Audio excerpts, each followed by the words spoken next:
हरे कृष्णा। श्रीमद् भागवतम षष्ठम स्कंद सप्तम अध्याय अष्टम अध्याय।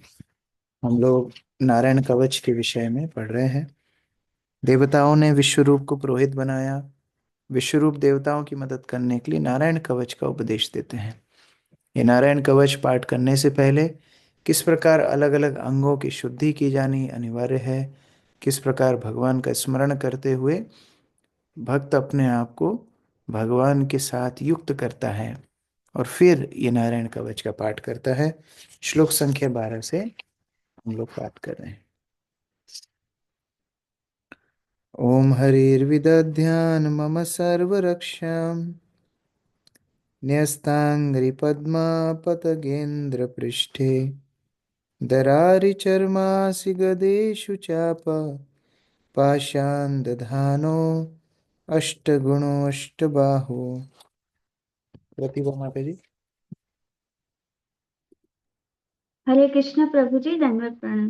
परमेश्वर पक्षी राज गरुड़ की पीठ पर आसीन है और अपने चरण कमल से उसका स्पर्श कर रहे हैं। वे अपने हाथों में शंख चक्र ढाल तलवार गदा तीर धनुष तथा पाश धारण किए हैं। ऐसे 8 भुजाओं वाले पूर्ण पुरुषोत्तम भगवान सभी समय मेरी रक्षा करे। वे सर्वशक्तिमान हैं क्योंकि वे 8 योग शक्तियों के अणिमा लघिमा इत्यादि से संबंधित है। हरे कृष्ण। तो सर्वप्रथम भगवान का ध्यान कर रहे हैं।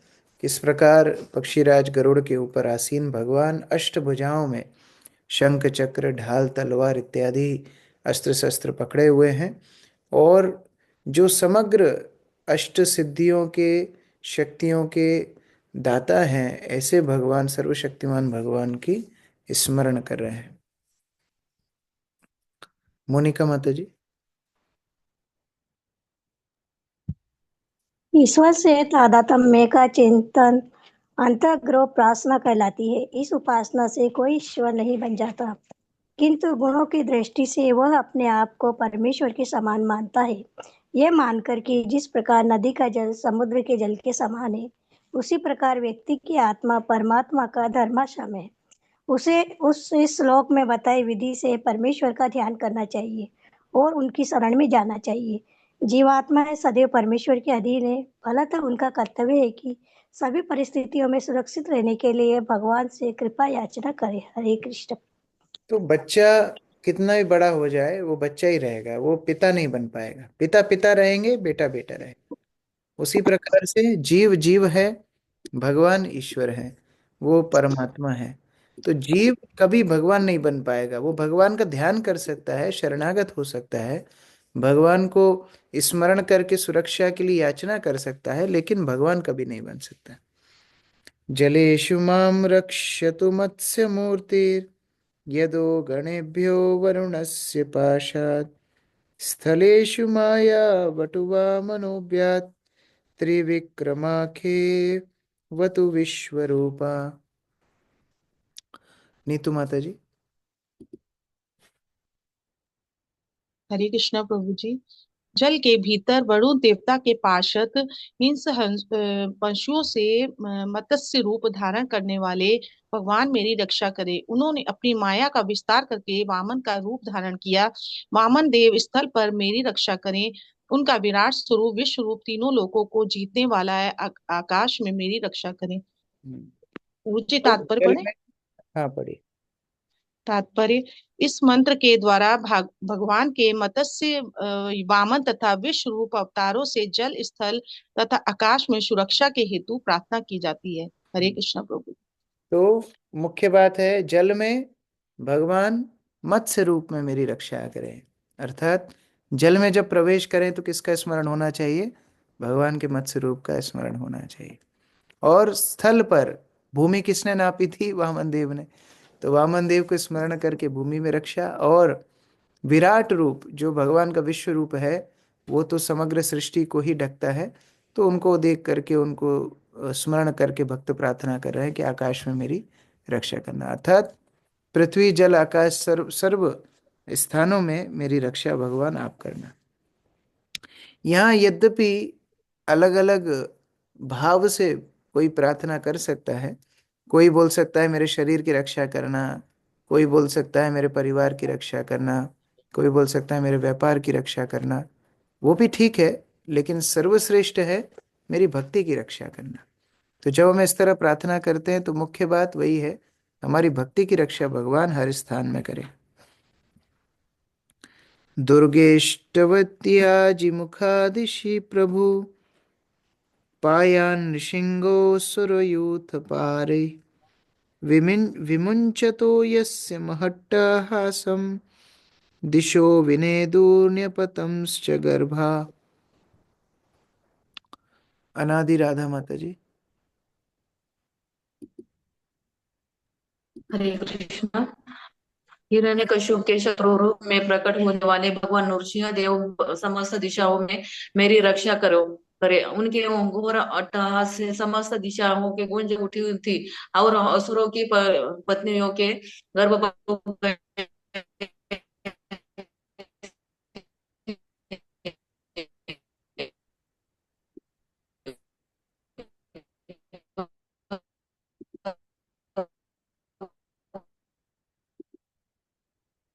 यहाँ पर भगवान नृसिंह देव का स्मरण हो रहा है। हम लोग प्रतिदिन प्रार्थना करते हैं, बाह्य नृसिंहो हृदय नृसिंहो यतो यामी ततो नृसिंह इतो नृसिंहो परतो नृसिंह। सभी स्थान में भगवान नृसिंह देव हैं। तो जिस भी दिशा में हम जाएंगे वहां भगवान नृसिंह देव हमारी सुरक्षा कर सकते हैं। उनके केवल अट्टहास, अट्टहास मतलब जोर से हंसने मात्र से सारी दिशाएं, सभी दिक्पाल इत्यादि भयभीत हो जाते हैं। ऐसे भगवान नृसिंहदेव हमारी रक्षा करें। रक्षतु असौ मध्वनि यज्ञ कल्पा स्वदृष्टा दंष्ट्राय उन्नीत धरावराः रामः आदिकूटेषु अथ विप्रवासे स लक्ष्मणा अव्याद् भरतग्रजस्मान्।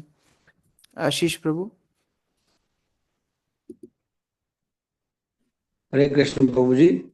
परम अविनाशी श्री भगवान यज्ञों के द्वारा जाने जाते हैं, इसलिए वे यज्ञेश्वर कहलाते हैं।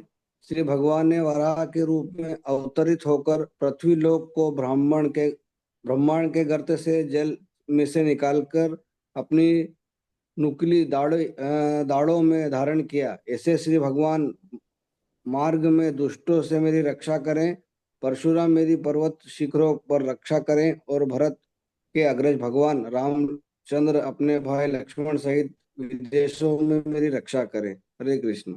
तो हर एक अवतार को स्मरण करा जा रहा है। वरादेव किस प्रकार पृथ्वी का उद्धार करते हैं, इसी प्रकार भगवान भी जिस मार्ग में मैं जाऊं उस मार्ग में दुष्टों से, चोरों से, उचक्कों से मेरी रक्षा करें। पर्वतों पे परशुराम तपस्या करते हैं, परशुराम मेरी पर्वतों पे रक्षा करें। और भगवान रामचंद्र और लक्ष्मण लंका तक जाकर के रावण का विध्वंस करे। तो विदेशों में अगर मैं अपने क्षेत्र से कहीं बाहर यात्रा करूं, राम और लक्ष्मण मेरी रक्षा करें। मानसी राधा माता जी। हरे कृष्ण प्रभु जी। राम तीन राम तीन है, परशुराम परशुराम, दूसरे भगवान रामचंद्र तथा तीसरे श्री बलराम। इस श्लोक में अगत रामो द्विपृष्टेश्व अथ में श्री परशुराम का संकेत है। महाराज भरत या लक्ष्मण के भाई भगवान रामचंद्र हैं। मामुग्रधर्मात् अखिलात् प्रमादात् नारायणः पातु नरश्च हासात् दत्तः तु आयोगात् अथ योगनाथ पायात् गुण ईश कपिल कर्म बंधात्। रेखा माता जी।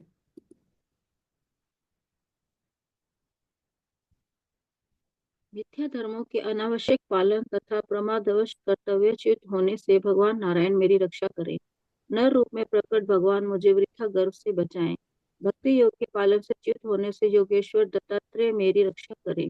समस्त श्रेष्ठ गुणों के स्वामी कपिल काम कर्म के भौतिक बंधन से मेरी रक्षा करें। हरे कृष्ण। तो भगवान नारायण जो कभी भी अपने पद से च्युत नहीं होते, उसी तरह मेरे धार्मिक सिद्धांतों की, मेरी कर्तव्यों की रक्षा करें। अभी देखिए धीरे धीरे ये सूक्ष्म होता जा रहा है। पहले बाह्य सुरक्षा की बात हो रही थी, अभी थोड़ा थोड़ा सूक्ष्म हो रहा है। नर रूप में, नर नारायण रूप में भगवान आते हैं, तो नारायण मेरे धर्म पथ की कर्तव्यों की रक्षा करें, और नर रूप में जो भगवान है वो मुझे वृथा गर्व से बचाएं, मैं कभी घमंडी ना हूं। ब्रह्मा जी प्रार्थना करते हैं भगवान से, हे भगवान, आप मुझे सृष्टि करने का कर्तव्य तो दे रहे हैं, लेकिन मैं कभी गर्वित ना हो जाऊं, मैं कभी आपको स्मरण ना भूल जाऊं, मेरी रक्षा आप कीजिए। तो वही भाव में यहाँ पर भक्त प्रार्थना कर रहे हैं। और दत्तात्रेय जो भगवान के ऐसे रूप हैं जो अवधूत वेश में भ्रमण करते हैं, भक्ति की शिक्षा देते हैं, एकादश स्कंद में उल्लेख आता है। तो मैं जो भक्ति योग में पालन कर रहा हूँ, भक्ति के नियम साधना पालन कर रहा हूँ, भगवान मेरे उस भक्ति सिद्धांत की पालन की रक्षा करें। और भगवान कपिल मुनि मुझे भौतिक बंधन से रक्षा करें, जैसे उन्होंने माँ देवहूति को भौतिक बंधनों से मुक्त होने के लिए उपदेश दिया था, उसी तरह मेरे भौतिक बंधन से मेरी रक्षा करें भगवान कपिल देव। सनत कुमारो वतु कामदेवात् ध्याशीर्षमां पाति देवाहिलानात् देवर्षिवर्या पुरुषर्चनातरात् कूर्मो हरिर्मां निरयात् अशेषात्। कार्तिक प्रभु। हरे कृष्ण प्रभु जी, दंडवत प्रणाम। सनत कुमार कामो वासनाओं से मेरी रक्षा करें। जैसे ही मैं कोई शुभ कार्य शुरू करूं, सी हयग्रीव मेरी रक्षा करें, जिससे मैं परमेश्वर को नमस्कार ना करने का अपराधी ना बनूं। श्री विग्रह की अर्चना में कोई अपराध ना हो, इसके लिए देवर्षि नारद मेरी रक्षा करें। भगवान कुर्म असीम नरक लोक में गिरने से मुझे बचाए। हरे कृष्ण। तो सनत कुमार जो भगवान के चार शक्तवेश अवतार हैं, सनत, सनातन, सनंदन और सनत कुमार, ये चितुष कुमार ब्रह्मा जी के प्रथम मानस पुत्र हैं। उनको ब्रह्मा जी ने प्रजापति बनने का उपदेश दिया तो उन्होंने मना कर दिया। तो काम वासनाओं पे पूर्ण रूप से जय प्राप्त किए हैं, भगवान के नित्य भजन में संलग्न रहते हैं, तो वो काम वासनाओं से हमारी रक्षा करें। हयग्रीव अवतार ब्रह्मा जी को मदद करते हैं, वेद जब मधु कैटभ चुरा करके ले जाते हैं, उनको दोबारा लेकर के आते हैं। तो जिस प्रकार उन्होंने ब्रह्मा जी को पुनः ज्ञान प्राप्त कराया, उसी तरह हमें भी हमेशा अपराधों से मुक्त होने का ज्ञान दें। नारद मुनि ने नारद पंचरात्र ग्रंथ हमें दिया है, जिसमें विग्रह अर्चना की विधियां दी गई हैं। तो जिस प्रकार विग्रह अर्चना उन्होंने उल्लेखित किया है, हम उसका अनुसरण कर सकें और अपराध ना करें, इसलिए देवर्षि नारद हमारी रक्षा करें।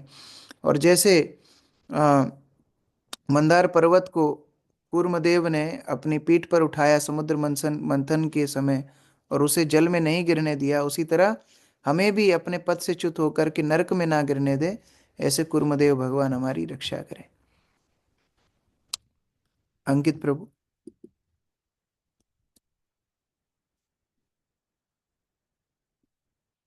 अंकित प्रभु। मृलालिनी माता जी। प्रत्येक प्राणी में काम इच्छाएं प्रबल होती हैं और भक्ति मार्ग में ये यही सबसे अधिक बाधक है। अतः जो काम इच्छाओं के वश में बुरी तरह फंस जाते हैं, उन्हें चाहिए कि परम ब्रह्मचारी भक्त सनत कुमार की शरण ग्रहण करें। नारद मुनि अर्चना के पथ प्रदर्शक हैं और नारद पंचरात्र के रचयिता है, जिसमें श्री विग्रह की अर्चना की विधियां दी हुई हैं। चाहे कोई भी घर में विग्रह की पूजा करे या मंदिर में, अर्चना में होने वाले 32 प्रकार के अपराधों से बचने के लिए देवर्षि नारद की अनुग्रह की आकांक्षा करनी चाहिए। श्री विग्रह अर्च में होने वाले इन अपराधों का उल्लेख, स्क्रॉल प्रभु जी प्लीज, भक्ति रसामृत सिंधु नामक पुस्तक में हुआ है। हरे कृष्ण ये प्रभु। भौतिक संसार का एक नाम है मैथुन आगार। मैथुन आगार मतलब जो भौतिक संसार केवल और केवल काम इच्छाओं के ग्रसित है। जैसे कोई कारागृह में कैदी को जंजीरों से बांधा जाता है, उसी तरह भौतिक संसार की जंजीरें हैं काम वासनाएं। तो भगवान को प्रार्थना करनी चाहिए, हे भगवान, ये काम वासनाओं से हमारी रक्षा करो। कोई व्यक्ति सोच सकता है, अरे हाँ, ये काम वासनाएं हो सकता है युवाओं के अंदर ज्यादा होगी, बूढ़ों के अंदर नहीं होती है। अकबर बीरबल का हम दृष्टांत सुनते हैं। एक बार अकबर बीरबल को बोलते हैं, बीरबल, ये काम वासनाएं कब समाप्त होती हैं? बीरबल ने बोला, कभी नहीं होती हैं। बोले, नहीं नहीं, बुढ़ापे में तो चली जाती होंगी। तो बोलते हैं, नहीं, बुढ़ापे में नहीं जाती हैं। तो बीरबल तब उत्तर नहीं देता है। फिर अकबर को एक दिन बोलता है, आपका एक बहुत पुराना सेवक है, अभी बहुत बूढ़ा हो गया, मरणासन पे है, मृत्यु होने वाली है, आपको एक बार उनसे मिलने जाना चाहिए। ठीक है, अकबर जाने के लिए तैयार होते हैं। बीरबल बोलते हैं, एक काम कीजिए, आपके साथ अपनी कन्या को भी ले लीजिए, वो भी चली जाएगी बेचारी, वो भी घूम के आ जाएगी। कन्या को साथ में लेके जाते हैं। अब पहले बीरबल अंदर प्रवेश करते हैं और बीरबल जाकर के सूचना देते हैं उस वृद्ध व्यक्ति को जो मरणासन पे एकदम मृत्यु शैया पे लेटा हुआ है, कि देखो पूरे भारत के सम्राट, ये मुगल शासक अकबर आ रहे हैं। तो वो बोलता है, अरे मैं तो हिल भी नहीं पा रहा हूँ, कैसे उनको मैं देखूंगा, कैसे बात करूंगा, तो आप उनसे क्षमा याचना करना। ठीक है, अकबर अंदर प्रवेश करते हैं और इतने में उनके साथ उनकी कन्या भी प्रवेश करती है। और जैसे ही कन्या प्रवेश करती है और पायल की छन छन छन आवाज आती है, ये बुढ़ा एकदम अपनी मुंडी घुमा करके उसको देखता है। तभी देखो बीरबल अकबर को बोलता है, देखो आप आ रहे थे तो इसकी बस की नहीं थी, और ये छन छन आवाज सुन करके कैसा पलटा है। ये है मैथुनागार। काम वासनाओं से कोई व्यक्ति मुक्त नहीं है, एकमात्र जो भगवान का आश्रय लेंगे उनसे व्यक्ति काम वासनाओं से बच सकता है। धन्वंतरी भगवान पातु अपथ्यात्, द्वंद्वात् भयात् वृषभा निर्जितात्मा, यज्ञश्च लोकाद् अवता जनन्तात्, बलो गणात् क्रोधवशात् अहिंद्रः। धर्मपाल प्रभु अनम्यूट कीजिए।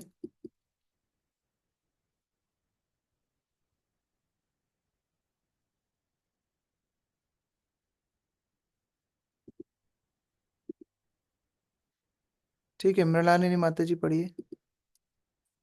जी प्रभु जी। श्री भगवान अपने धन्वंतरी अवतार के रूप में मुझे अवांछित खाद्य पदार्थों से दूर रखें और शारीरिक रुग्णता से मेरी रक्षा करें।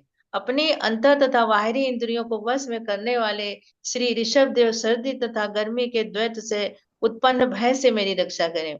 भगवान यज्ञ जनता से मिलने वाले अपयश तथा हानि से मेरी रक्षा करें। और शेष रूप भगवान बलराम मुझे ईशालु सर्पों से बचाएं। हरे कृष्ण। यहाँ पर बता रहे हैं धन्वंतरी भगवान रोगों से तो मुक्त रखें, रोगों से मुक्त रखने के पहले क्या बताया, अवांछित खाद्य पदार्थों से दूर रखें। आज सुबह ही मैं तुलसी आरती में खड़ा था, एक भक्त मुझे आके बताया कि एक दूसरे भक्त की बीमार हो गए, रात भर से उल्टी कर रहे हैं। तो स्वाभाविक पहला प्रश्न क्या पूछा होगा मैंने, रात में क्या खाया था? तो बताया, हाँ प्रभु जी रात में पूड़ी पकौड़ा सब खाया था। तो ये तो होना ही था। तो उस प्रकार से सबसे पहले अवांछित खाद्य पदार्थ मतलब जो शरीर के लिए अनुकूल नहीं है और सही समय नहीं है, अनुकूल समय नहीं है। कोई वस्तु अच्छी हो सकती है लेकिन समय अनुकूल नहीं है, ऐसे समय पर खाने से रोग होते हैं। कम खाने से रोग नहीं होते हैं, ज़्यादा खाने से रोग होते हैं। तो इसलिए भगवान हमें अवांछित खाद्य पदार्थों से बचाएं और उस तरह फिर शारीरिक रोग से भी हमारी रक्षा होगी।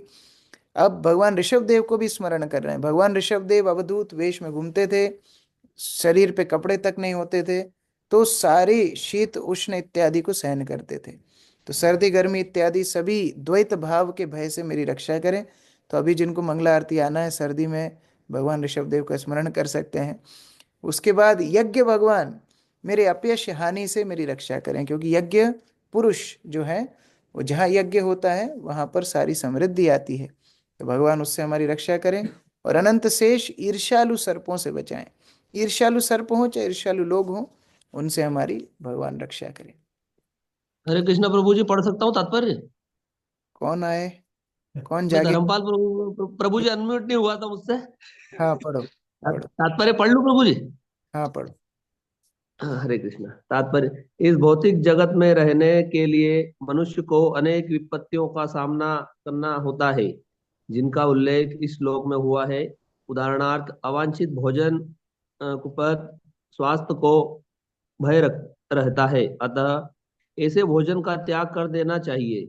इस मामले में वे हम धन्वंतरी हमारी रक्षा कर सकते हैं, क्योंकि भगवान विष्णु समस्त जीवात्माओं के परमात्मा हैं।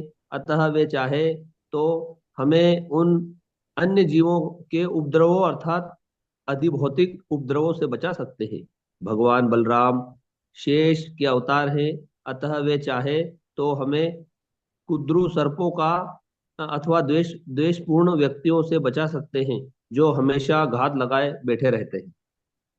हरे जब कृष्ण। श्री श्रीमद राधानाथ स्वामी महाराज हिमालय में तपस्या करने के लिए गए थे इस्कॉन ज्वाइन करने के पहले, तो उनको वहाँ के स्थानीय साधुओं ने बताया था कि देखो, ये जितने जंगली पशु हैं, चाहे शेर हो, चाहे भालू हो, चाहे सांप हो, चाहे बिच्छू हो, ये सब समझते हैं कि आपके हृदय में भय है कि नहीं। भय है तो ये आपके ऊपर अटैक करेंगे, और भय नहीं है तो आपके साथ मित्रता कर लेंगे।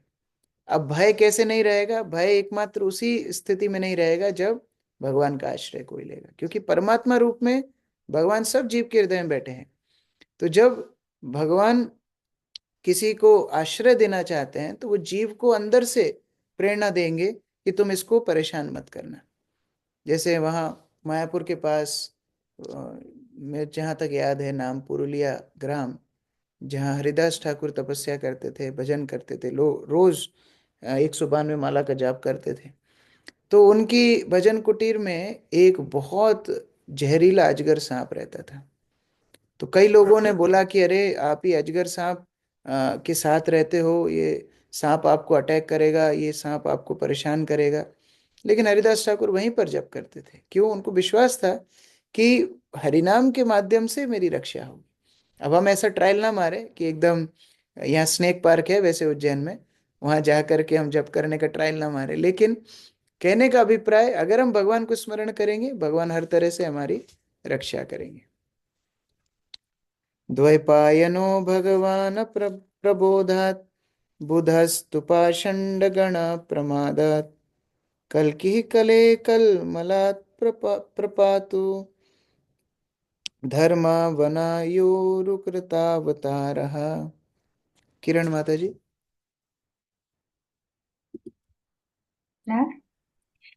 वैदिक ज्ञान से विहीन होने के कारण सभी प्रकार के अविज्ञा से श्री भगवान की अवतार शिला व्यासदेव मेरी रक्षा करे। वेद विरोध कर्म से तथा आलस से जिसके कारण परमार्थवश वैदिक ज्ञान तथा अनुष्ठान भले भूल जाते हैं, भगवान बुद्ध देव मेरी मुझे बचाए।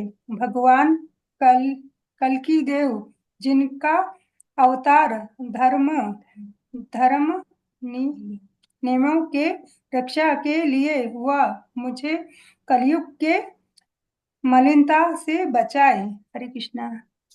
इस प्रकार बता रहे हैं कि अविद्या से ज्ञान ही रक्षा करता है, और वो ज्ञान देने वाले व्यासदेव हैं। इसलिए भगवान व्यासदेव मेरी अविद्या से रक्षा करें। उसके आगे बुद्ध देव, जिन्होंने वैदिक जो पद्धतियां हैं, जो विधर्मी लोगों ने अपने हिसाब से मोड़ तोड़ दी थी, उससे हमारी रक्षा करें।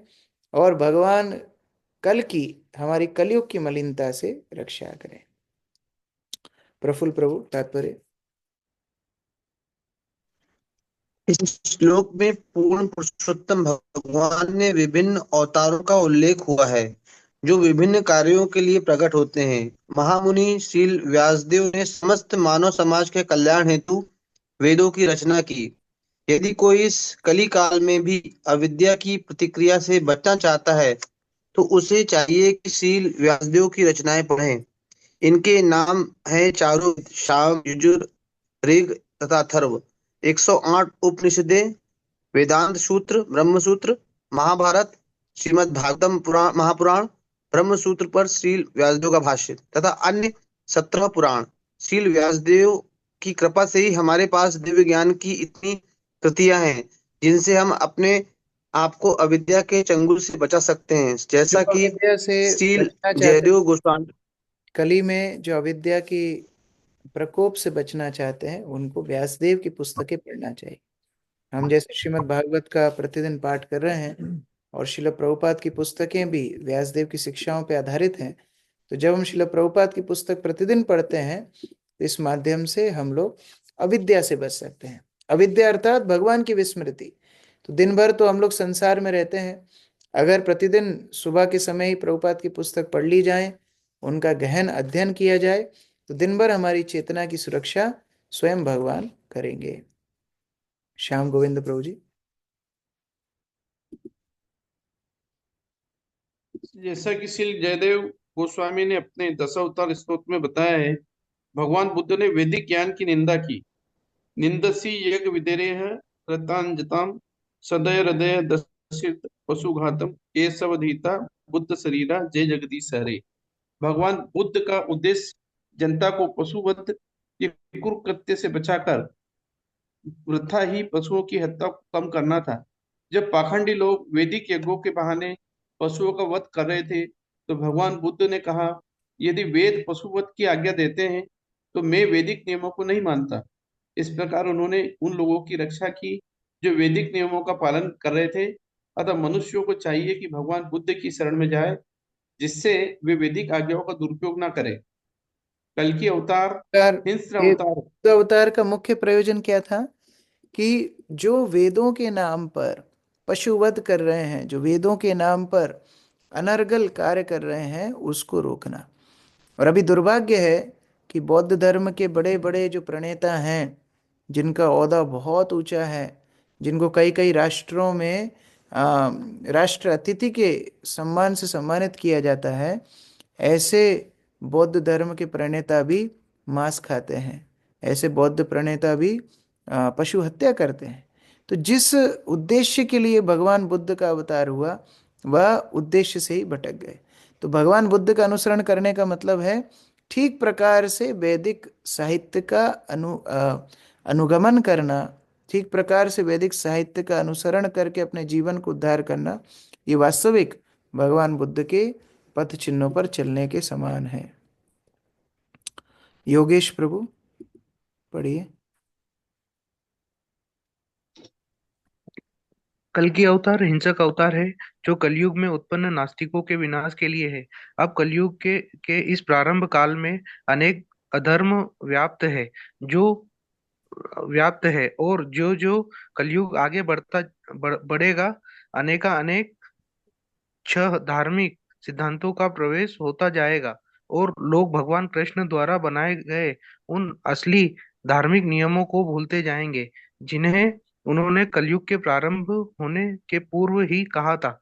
ये नियम थे भगवान के चरण कमलों में आत्मसमर्पण। दुर्भाग्यवश कलयुग के कारण मूर्ख व्यक्ति कृष्ण के चरण कमलों की शरण नहीं लेते हैं।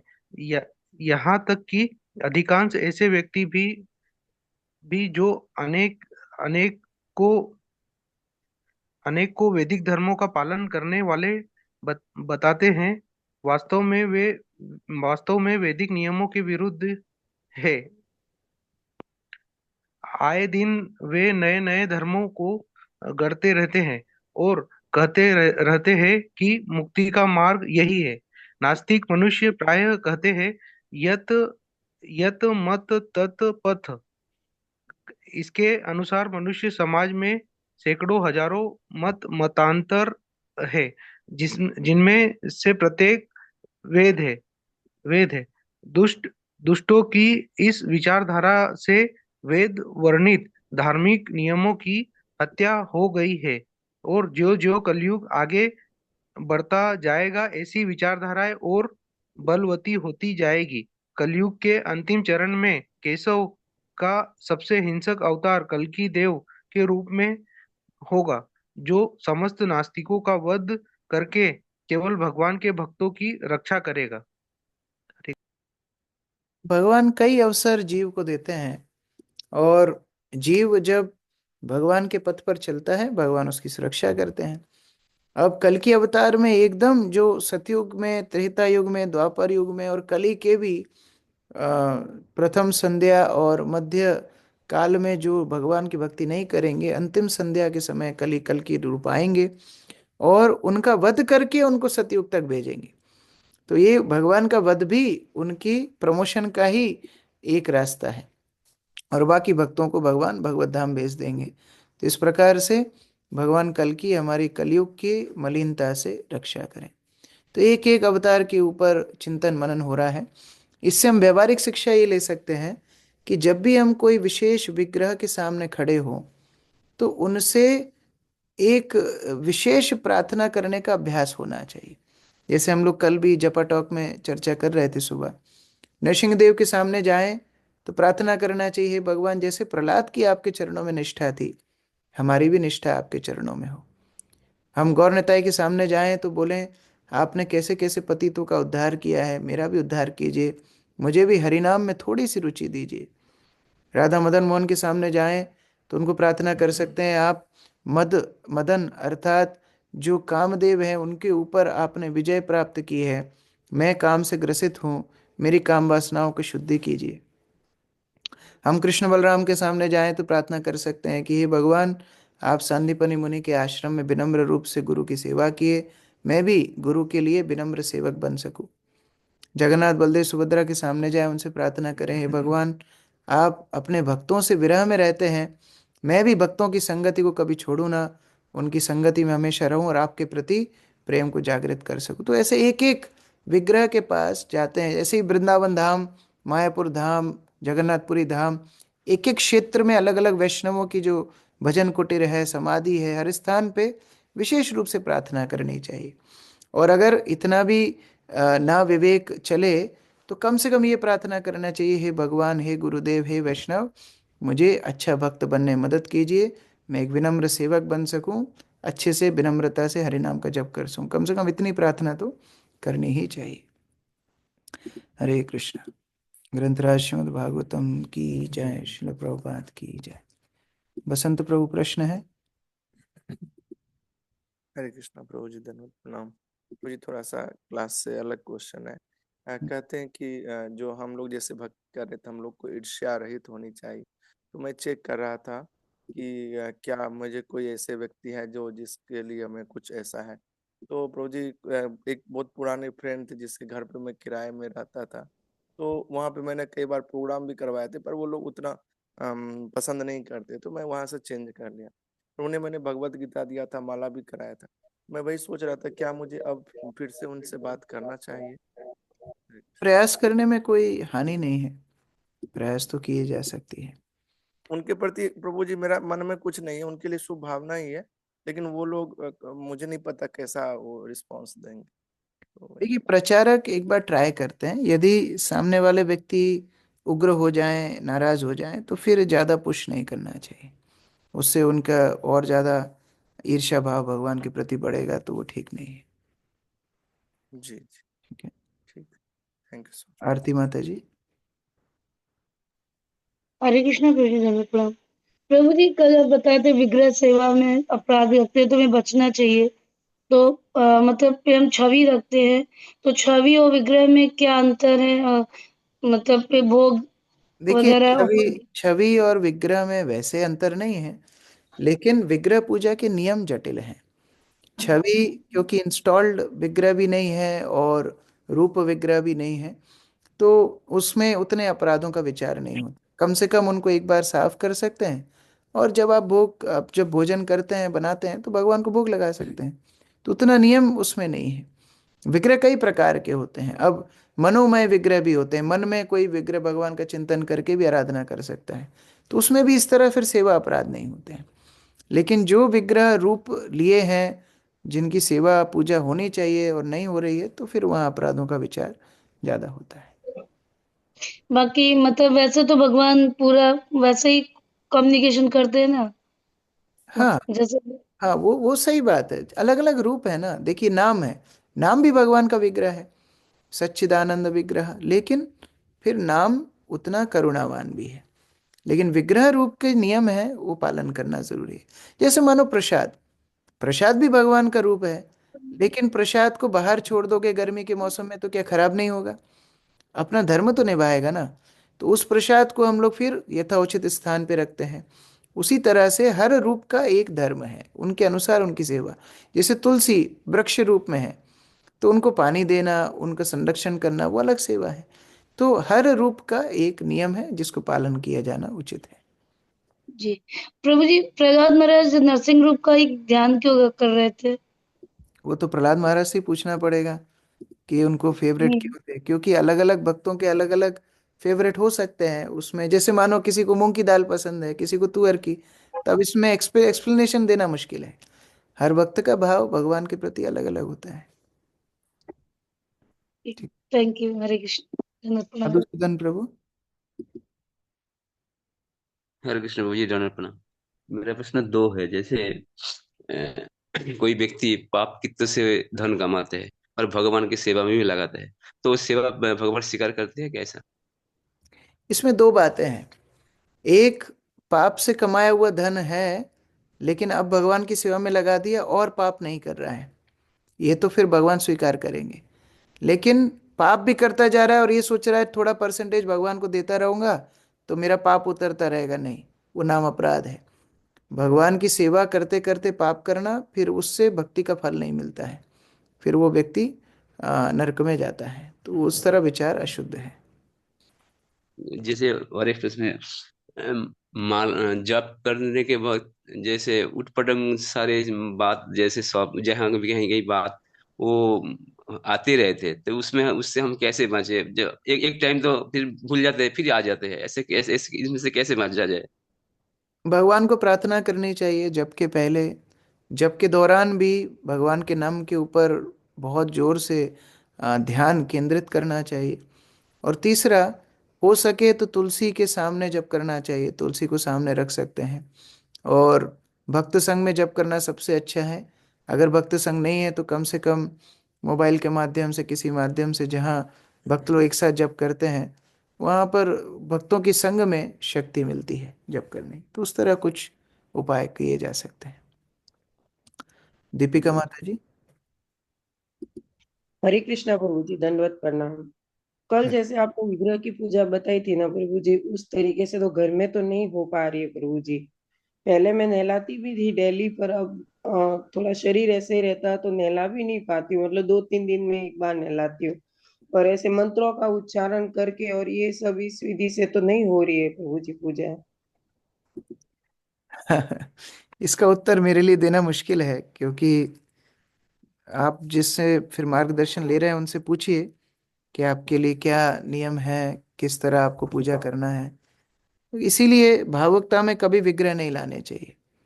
मैं कल भी यही समझा रहा था कि जी विग्रह लाने का बहुत भाव होता है, भक्त लोग बहुत भावुक हो जाते हैं। अभी जगन्नाथपुरी जा रहे हैं, कई लोग को मन में आएगा जगन्नाथ उठा लाते हैं। मायापुर जाएंगे लाइक गौरनिताई उठा लाते हैं। वृंदावन जाएंगे राधा कृष्ण लड्डू गोपाल कुछ ना कुछ उठा लाते हैं। तो ये भक्ति जो है वो बहुत गंभीर विषय है, इसको गंभीरता से पालन करना चाहिए। और सबसे बड़ी बात जो मैं बार बार दोहराता हूँ, कलयुग का युग धर्म विग्रह पूजा नहीं है। कलयुग का युग धर्म हरिनाम संकीर्तन है। तो अगर हमें हरिनाम के प्रति रुचि है, हरिनाम के प्रति निष्ठा है, तो विग्रह पूजा की आवश्यकता नहीं है। आप मंदिर में जाइए, मंदिर में सेवा कीजिए। इस्कॉन के तो मंदिरों में भी विग्रह इंस्टॉलेशन की परमिशन बहुत मुश्किल से मिलती है, तो घर हाँ में तो बात ही अलग है। मंदिरों में भी शुरुआत में केवल चित्रपट ही रखे जाते हैं। हम्म, कहने का अभिप्राय, वहाँ जो लोकल आपके गाइड हैं उनसे एक बार पूछिए कि आपको क्या स्टैंडर्ड फॉलो करना है, उस हिसाब से कुछ कुछ ना कुछ स्टैंडर्ड तो फॉलो करना चाहिए। ऐसा नहीं कि आज समय है तो आज कर ली, फिर नहीं है आज समय तो आज नहीं की, इस तरह नहीं। नहीं कुछ पूजा डेली करती हूँ प्रभु जी, वो दिया शंख वो सब कुछ करती हूँ, लेकिन वो मंत्रों का उच्चारण आचमन भी करती हूँ मैं, पर लेकिन वो मंत्रों का उच्चारण नहीं होता प्रभु जी मेरे मंत्र से। इत्यादि से महत्वपूर्ण है नियमितता। तो जैसे हाँ। आप बोल रही हैं कभी निलाया, कभी 3 दिन नहीं निलाया, फिर इस तरह, तो ये सारी चीजों के लिए फिर मार्गदर्शन लीजिए। वहाँ जो लोकल आपके गाइड हैं उनसे हम्म, पूछिए कि कितने दिन में क्या मेरा नियम होना चाहिए, एक लिखवा लीजिए और फिर उसका हम्म। पालन करिए कम से कम। दूसरा एक और पूछना था प्रभु जी, जब भी मैं राजस्थान जाती हूँ तो इन राधा गोविंद जी को लेके जाने में डर लगता है थोड़ा, क्योंकि बड़े हैं वो। तो फिर मैं उसकी जगह अपने इस्कॉन के जो फोटो है राधा गोविंद जी के, वो छोटे हैं, वो लेके जाती हूँ, तो वो उनके सामने लगाती हूँ इनका मन में स्मरण करके। तो वो ठीक है कि नहीं? इनकी सेवा कौन करता है? हम्म। इनकी सेवा कौन करता है फिर? कोई नहीं करता प्रभु जी, क्योंकि हम दोनों ही हस्बैंड वाइफ दोनों हंड्रेड चले परसेंट जाते गलत हैं। है, 100% गलत है। आप विग्रहों को छोड़ के नहीं जा सकते। तो इनको साथ में लेके जाऊं फिर? साथ में लेके जाइए या फिर कोई भक्त को सेवा दे के जाइए, वो आपके विग्रहों की सेवा करे। घर में आजू रख बाजू में के तो नहीं जा सब सकते। लहसुन प्याज खाने वाले प्रभु जी, ऐसे कोई भक्त नहीं है प्रभु। माता जी, आपने विग्रहों की सेवा ली है, आपको करनी पड़ेगी। और अगर आप नहीं कर पा रहे हैं तो विग्रहों को किसी ऐसे भक्त को दे दीजिए जो आपके हम्म, विग्रहों की ठीक से सेवा कर पाए। ये बिल्कुल गंभीर विषय है, इसमें 1% भी ये स्कोप नहीं है कि प्रभु जी इतना चल जाएगा कि उतना चल जाएगा कि नहीं, इसमें स्कोप है ही नहीं। केवल हरिनाम एकमात्र है जो नियम कानून का विचार नहीं करता है, सभी का उद्धार करता है। वो वो सिद्धांत हर चीज में नहीं लगाना चाहिए। जो गंभीर विषय है वो गंभीर विषय है। तो इसीलिए विग्रहों की या तो आप सेवा कीजिए, या फिर अगर नहीं कर पा रहे हैं, राधा कृष्ण विग्रह आपके यहाँ है, तो किसी और भक्तों को आप दे दीजिए जो अच्छे से विग्रह की पूजा कर पाए। ओके प्रभु जी, इस बार ऐसे ही करूंगी या फिर साथ में लेके जाऊंगी प्रभु जी। हाँ, मैं कल भी उदाहरण दे रहा था, बच्चे नहीं है अलग बात है, बच्चे कर लिए, बच्चे घर में हैं, तो फिर आप ये नहीं बोल सकते कि अरे अब इसको 15 दिन नहीं खिलाऊंगी तो चलेगा, मैं घूम के आती हूँ थोड़ा, वो नहीं चलेगा। तो ये गंभीर विषय है, उसको गंभीरता से लिया जाए। तीसरा ये पूछना था प्रभु जी, अभी आया था कि ढाल आई थी कि तो शंख शंख चक्र पदा गदा है ना, तो फिर ढाल कैसे आई हाथ में? नहीं नहीं, भगवान अलग अलग रूपों में अलग अलग अस्त्र शस्त्र ग्रहण करते हैं। जब सुरक्षा की बात हो रही है तो तलवार ढाल उनके हाथ में है, कमल लेकर के कोई युद्ध करने नहीं जाता है। तो भगवान के हाथ में जो पुष्प कमल होता है और शंख होता है, ये दो चीजें विशेषता भक्तों के लिए होती हैं, और अस्त्र शस्त्र विध्वंस करने के लिए होती हैं। परित्राणाय साधुनाम विनाशाय च दुष्कृताम। तो इसलिए जो अस्त्र शस्त्र वर्णन हुआ है वो भक्तों की सुरक्षा के लिए भगवान ने हाथ में धारण किए। ओके, थैंक यू प्रभु जी। सॉरी, मैं थोड़ा सा स्ट्रिक्टली विग्रह पूजा के लिए 2 दिन से बोल रहा हूँ, लेकिन ये आवश्यक है, ये जानकारी होना भक्तों को, इसलिए मैं बता रहा हूँ। क्योंकि भावुकता में हम लोग विग्रह ले आते हैं, फिर उनकी सेवा पूजा ठीक से नहीं होती है, इसलिए ये सिद्धांत बताना अनिवार्य है। अच्छा है प्रभु जी, बता रहे हो, भक्ति तो अच्छे से नहीं हो कर पाएंगे लेकिन और अपराध करेंगे प्रभु जी। हरे कृष्ण। श्रील प्रभुपाद की जय, समवेत भक्त वृंद की जय।